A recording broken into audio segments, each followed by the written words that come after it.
Ladies and gentlemen, please take your seats. The show is about to begin. Hi, I'm Terri Long. And I'm Jeremy Eden, and we are the co-CEOs of Harvest Earnings. Welcome to the Elephant in the Boardroom.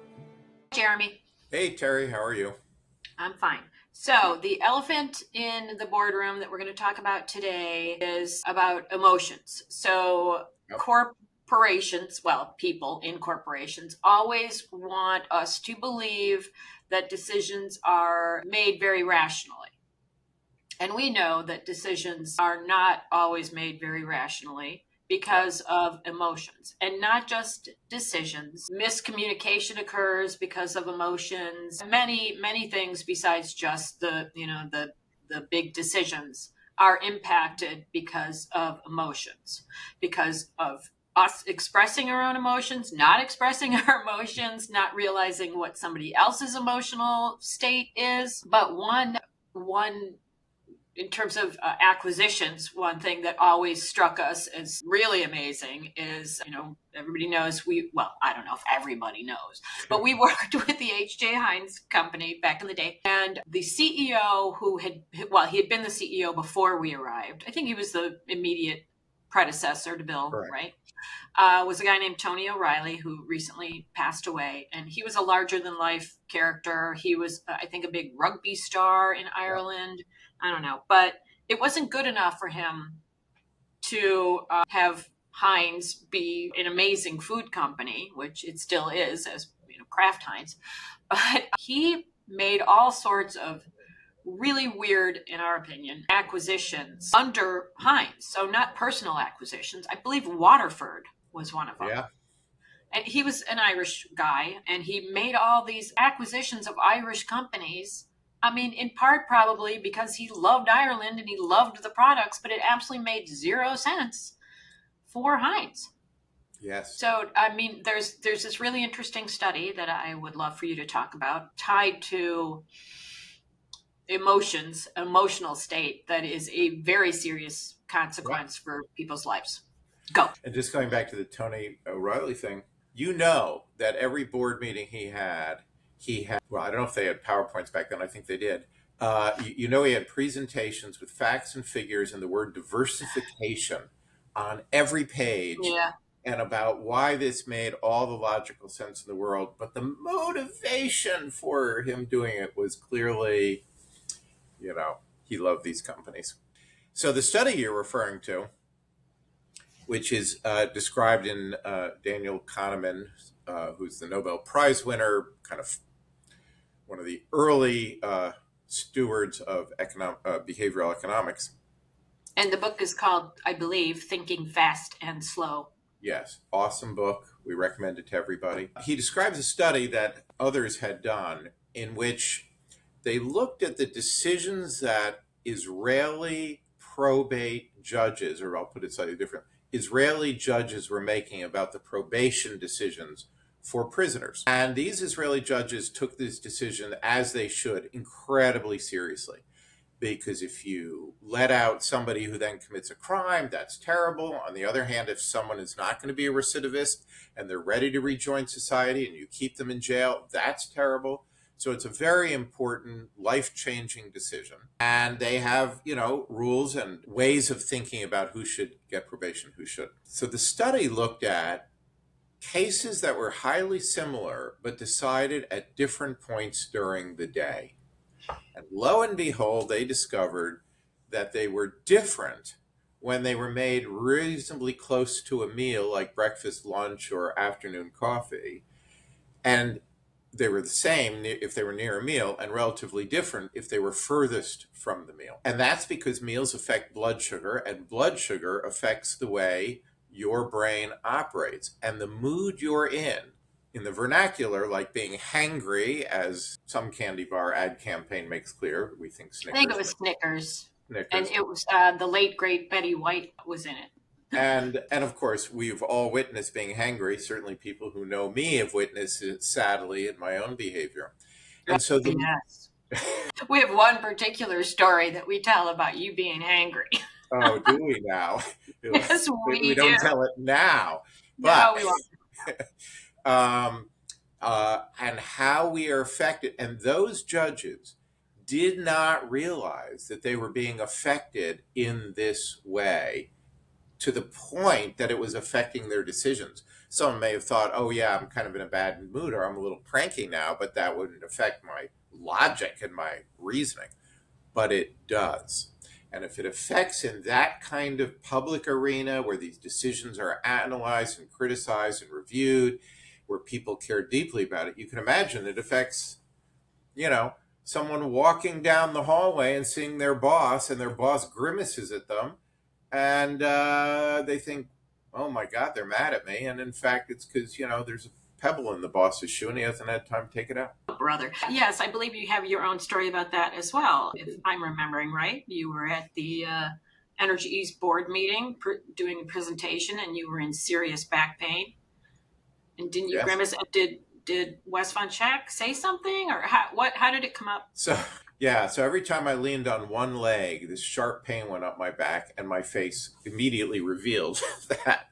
But the words coming out of my mouth were probably things like, Energy East has the opportunity to do something. And I'm grimacing like, oh my God, they suck. I finally realized it. Probably by looking at the faces of people staring back at me.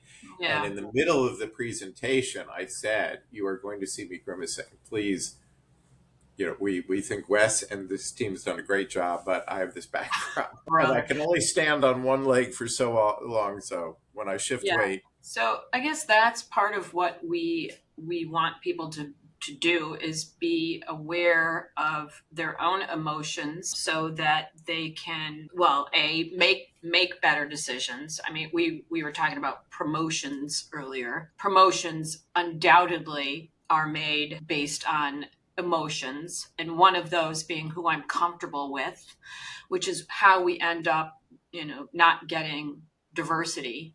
Because absolutely, if I am what I am and I'm comfortable with what I am without even realizing I'm doing this bad thing, it happens. But if you can be aware of it, then, obviously that's a very useful thing. Well, and so often people dress up their emotional response in what appears to be some kind of fact-based response.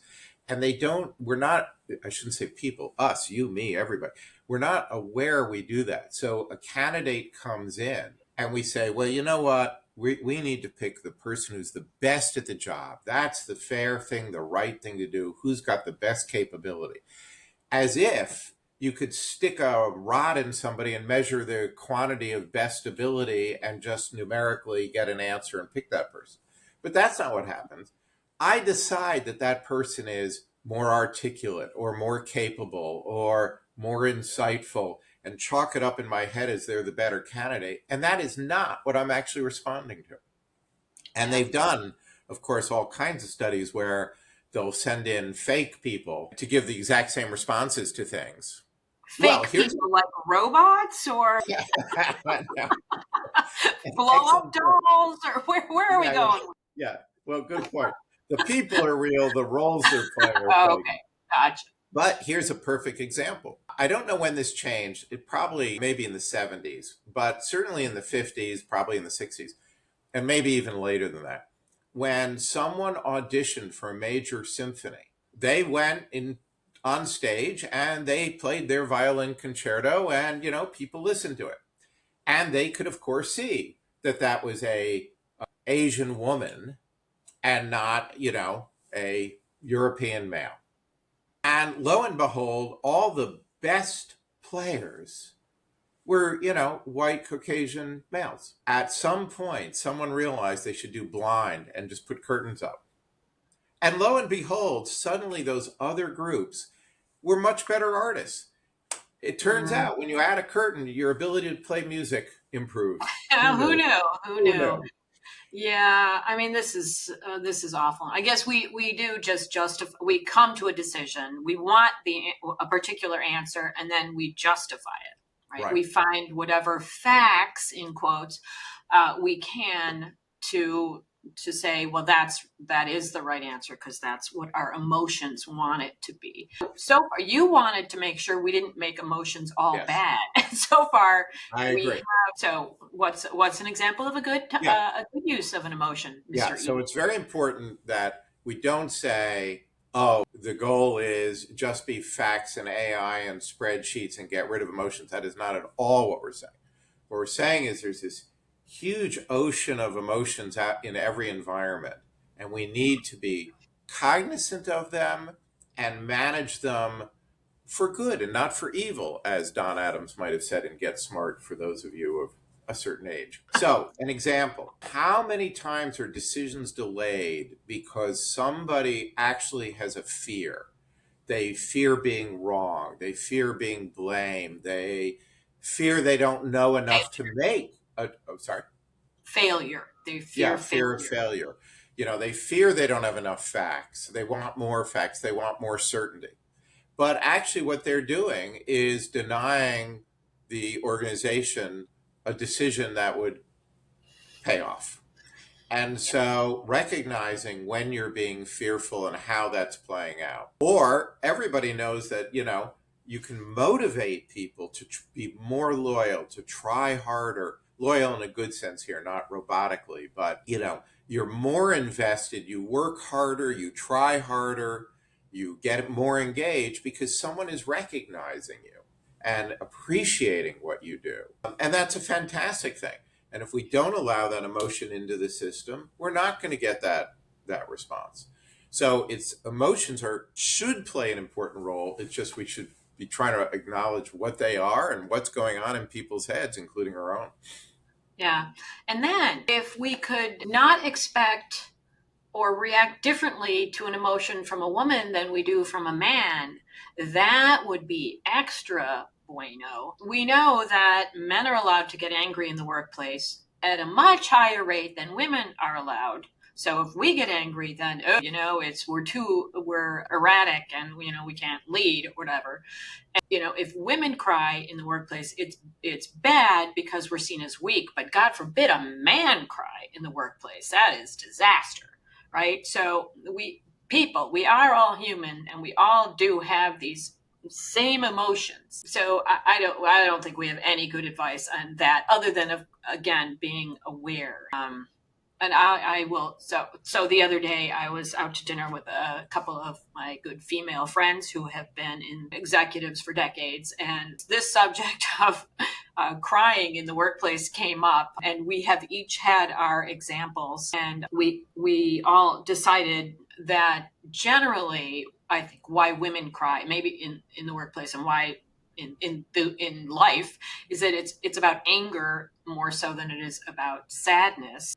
But and maybe it's because expressing anger is not allowed. But my example, and I think I've only done it once, was back in the 90s when I was a banker. There was a bonus pool, and somebody was going to get part of that bonus that had let us down dramatically. She had already given her notice, and in the month or so before she was leaving, she checked out, and the rest of us were preparing for an exam, working our butts off. And I caught her doing her nails at one point. I mean, it was just really bad, and I was infuriated that instead of the people who had busted their butts getting that money, she was going to get it. And I don't know why I didn't know in advance, but somehow it came up. And like I said, I was infuriated. I started crying. And my wonderful boss, who I have talked about before, whose name is Mike Clausen, who was president of, it was a community bank at the time, then it became First Star, then US Bank, followed me. So I start crying, and I just want out, right? I'm just like, oh my God, I'm horrified. I'm crying about this. And I walk out of his office, and I go to my office to calm down, and he follows me into my office. Big man. Yeah, Most of us would have looked the other way. yeah, I think so. But he wanted to understand more, and because he did, I got it out in a way. I was able to explain where this emotion was coming from, and he actually reversed the decision. So it was good that I actually expressed my emotion there. And of course, I'm sure at least in part, I felt comfortable enough with him that I could, that it happened. Because, And he in general, justified we that try and trust. stop. And he justified that trust by reacting appropriately rather than, Yeah. I better call HR. I better hide under the desk. I don't know. Yes, but yeah, and all of our stories were sort of similar to that. We were just really mad about something. So, have you ever cried in the workplace? I don't think so. I bet you felt like it at least once that I can imagine. You made a little grievous error with some. Oh, yeah, I am but calling you out on some things today. but yeah. So should I tell that story? Oh, it's up to you. Yeah. So No, maybe don't. Maybe don't. okay. At any case, I did make a grievous error to which And it was an accident. I mean, it was a complete accident. You revealed some information that you shouldn't have. This was decades ago. Yes. But it was just strictly an accident. And it was buried in a binder that I was unaware of. But I actually went to my boss and said the only course of action here is to fire me. But I kind of wanted to be gone at that point. And she wouldn't accept my advice. My crying might have both been from the mistake I made and that, oh my God, I got to stay here. I with this. I have to take the consequences of it. Yes. Yeah. So we do have, we have plenty of examples through the years of emotions being expressed being a good thing and emotions being expressed being awful. Yes. I think we are very good at showing appreciation to people. And I am very bad at the hangry thing, as we talked about earlier. You're getting better. I'm getting better. All right. Is there anything else? Snacks, damn it. There you go. I mean, we could talk about emotions probably all day long. So, yeah, corporations. You think you make decisions based on facts? Think again. So, I'll just end with this, at least what I'm going to say. In You've Got Mail, Meg Ryan, Tom Hanks, 1990s, I don't remember. He is always saying to her, or he says to her at the end, it's business, not personal, as if business is just logic and money and whatever, and personal is like how you feel about things. And I always felt it should end with her saying, it's not business, it is personal, because she had a passion for the books, a passion for teaching people. It was her passion that led her to create her independent bookstore. And that was the more admirable, of the two. So it's funny. I guess I always thought that it's not business or it's not personal, it's business was a Godfather thing. It was. He used to love the Tom Hanks. The Tom So Hanks. You've got Mail as your example. Well, the Tom Hanks character always quoted Godfather. I see. Okay. And so that's why he was quoting Godfather. So I guess my last line is everybody should realize, if they don't already, there's no such thing of it's business or it's personal. We are persons in business. So it is always a combination. Cheers. Cheers. Bye. Bye.